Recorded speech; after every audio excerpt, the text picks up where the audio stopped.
Hair review follow-up. First off, I want to show you how the hair turned out when I did it. And instantly, you notice that it looks good. Something about the fact that when you're doing roots, you blend out to go into the rest of the hair so that it blends. I don't know. Even I know that. But to follow up, and by the way, I did this blind. I cannot see very good in the mirror, so I have to actually feel and do it that way. And if I could do it blind, I have a large problem understanding why a trained salon expert couldn't do it, being able to see. So that I am left wondering what's her real reason for turning me away. So I followed through to my word and I left a review and I left it on their Facebook page. And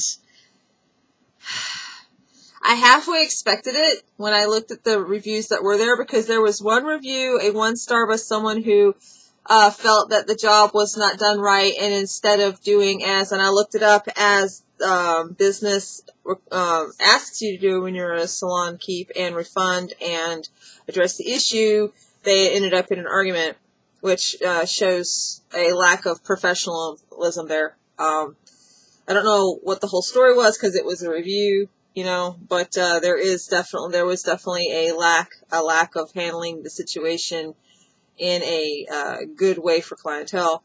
And the rest of the reviews I saw were all 5 stars, and they were all people talking about how wonderful the people were, and I just felt like I had walked into a high school trap. But I left my 1-star review anyway. I wasn't thorough with my 1-star review. I just said, you know, one thing that, but, you know, so now I'm going to go through everything the salon did and my feelings about it and why I gave the 1-star review as I did. Number 1. My husband and I had been patroning this establishment for a good couple of years, since they were new. We hadn't been doing it so much lately because every time he had time off to get a haircut, it was on a Sunday or a time when they were closed, and so we were having to go to other places, and he had found another hairdresser that he kind of liked as well, that he doesn't get to go to that one either, okay? It had nothing to do with us not liking that salon. It had everything to do with the fact that they were never open when we could make it to them. 2, I had approached these ladies on more than one occasion about coloring my hair. I had wanted some color, put in streaks of purple, whatever, and they were always very non-committal, and you just got this vibe that they did not want to do my hair. So I stopped pursuing it, and I've been doing my hair myself. So 3, when I went into this establishment to get my appointment as a last-minute desperation, I could have chosen any salon in town. Any salon. It's not like they're the only one, but I chose them on purpose. I actually put them first in my mind and chose them. And when I walked in, each of the 2 ladies that runs it had a client. Now, I have been to many salons over the years. When you walk in and somebody has a client, you wait patiently. You understand they're busy. But you should never be given the vibe that you being there is inconvenient.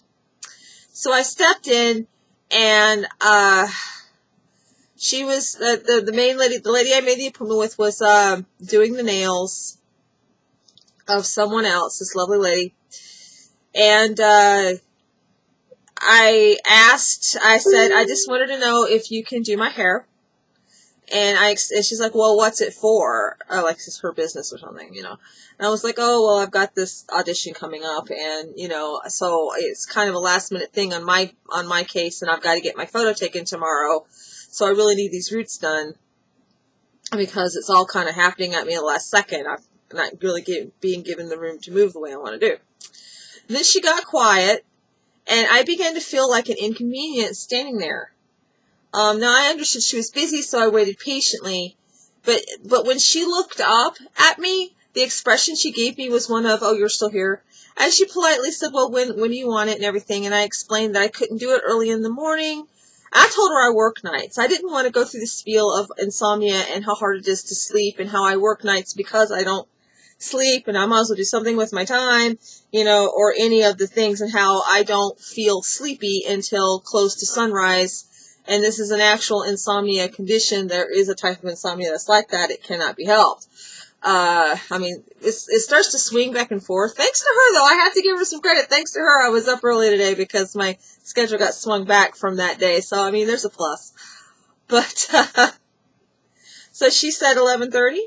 And I'm like, okay, I'll do my best. I really wasn't sure about an 11:30 appointment, to be honest. I would have preferred it in the afternoon. But her tone of voice really put me off, and whatever, you know. And so I left that salon really unsure about my appointment. I told my husband I wanted to cancel it. I didn't feel comfortable with this. I didn't feel right about it. And he talked me into keeping it. And then the next day, it turns out the red flags and the feelings I had beginning were correct. When I arrived, there's two doors. There's the front door, and then there's this back door that I had never entered. Now, always when we had been serviced in the past, we entered through the front door. The back door was open, and I'm like, okay, I guess I entered through the back door today. I go in, and it's this little room that didn't even look like it attached to the front. There was like a washer, and there was a desk, and both ladies were in there. And I apologized because I got there right on the nose, and I told her I brought my hair color, my box of hair color, in case she needed it. And she said that she couldn't do it. That she, you know, she didn't feel that she could do it as I wanted it, which is a bullshit excuse because all I wanted was black blending in with the black. I mean, that's not difficult. And if a salon artist doesn't know how to cover the gray when I could cover the gray, I have to question if they even went to school. So there was, you know, and it hurt my feelings. It really, really deeply hurt my feelings. And it took me a while to realize the biggest reason why I was insulted that day, I politely thanked them and left, was that they had me enter through the back door to tell me this. Now, I know that I'm not in the South. And I know that things are different here. But in the South, when you treat someone like that, you're basically saying they're worse than the help. And you are putting them on the bottom rung of the social ladder, and you are basically slapping them in the face. And I'm especially sensitive about that because I had an aunt who would treat me that way. And then she wonders why I won't talk to her now. Because, you know, when you don't let somebody enter in through the front door, that's an insult. That's what you do to the help. That's what you do. And that stems from the slave days. It really does. I mean, there's a scene in the Man in the High Castle where, in like the first season, where the antique dealer wanted to enter in through the front door because he had been allowed to enter in through the front door before, and he was being told he could not. He had to enter in through the back. There's a reason why he was insulted. If you saw that, there's a reason, because that is an insult. It is a big time insult. So I was, on top of being refused service for some vague reason that we still don't know what it is, I was insulted on top of it all, and it was communicated to me in that underground social level that people forget exists, that I was not even a peer, that I stood beneath her. And that was really insulting. I don't care if she has everybody enter through the back or whatever. That was really insulting.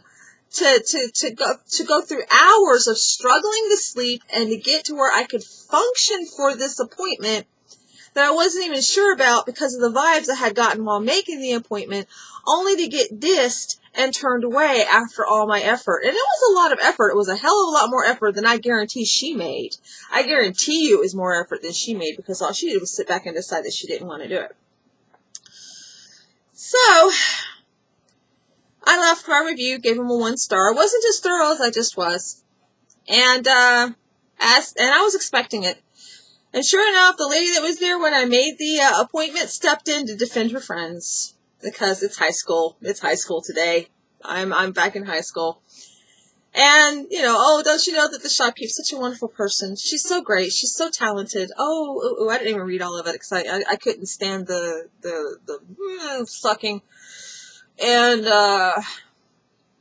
it's like, no, this isn't about how wonderful you find her. This isn't about how great your experiences has been. This is my experience and what has happened to me. And it's a 1 star. And it's going to stay a 1 star.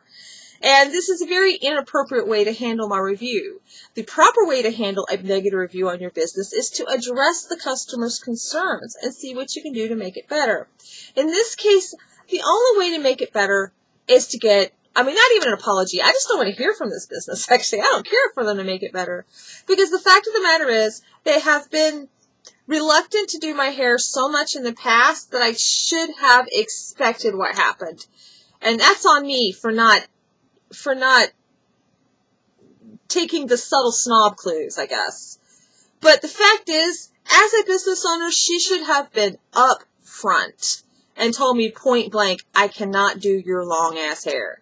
It isn't like she would have been the first, but she might, but I tell you what, that makes her stand out from the others that have also refused to touch my hair. Okay, the others were more honest. Okay, second, when a client walks into your establishment and you're of the establishment that your entire purpose is to serve clientele, you do not put out a vibe like that person standing there is an inconvenience. You do not wear it on your face. You do not get all silent and then go, why haven't they taken the clue and left? I guess I'll give them an appointment. You don't do anything like that, okay? If you're not a smiling person, then don't smile. But at least say something like, I'll be with you in a moment, or, all right, just give me a minute. I've got to finish this up. Hope you don't mind the wait. There are so many very polite, not even Southern etiquette, just polite things to say to let your future clients know that they want your business and that they are welcome. Okay? 3, okay? You don't make people enter through the back door like they are scum. This is not just a Southern thing. This is an American thing. Okay? But the person that feels like everybody enters through the back door. Why? What are you going to do? Enter through the back door and then, kiss and make out a little bit and then come out that door and then come run through the front? I genuinely didn't see an entrance from the back to the front. So maybe you enter through the back door. But it was the first time I had ever entered through the back door, and it should be looked at how that appeared to me. Okay, all this stupid freaking crap about how we're supposed to worry about offending Muslims and stuff. Well, how about you offended this Native American? You offended her pretty fucking hard. Okay. And I'm down to, why would they turn us down? Why? I speculated a little bit last time, but now I'm seriously speculating. Is it a matter of racism? Is it because I'm not white? Is it because I don't go to the right church? Is it because there's gossip around town? Is it because I have a scruffy look about me that no matter how hard I try, I can't look less scruffy? Which, a salon artist would be able to help me with that, I'm just saying. Because I'm a forward person and I look you in the face and I look you in the eyes, which, by the way, is rude in most Native American cultures. But I do it because I was taught to. Whenever I look away and be polite, then I'm told that I'm being a wimp or something. I don't know. My review stays 1. 1. I would be -2 at this point, but it stays 1. And that is the update and will be the final review of this place. Even if they address my concerns, I cannot raise the stars because the situation has been going on a lot longer than I was originally going to let on. But it turns out that I might as well just be forthcoming. So that's the follow-up. That is my review of the salon. It's not necessary. It's not necessary. I say it in this video because it's not like any of you guys will be going to this salon. I may or may not link it in the description below. And that's it. 1 star for this salon. And if you are a salon that behaves like this, do not be surprised when people get fed up and speak up like I'm finally doing here. Don't be surprised because people do not like it. Just saying. Now I'm going to go do something positive with myself. High school drama.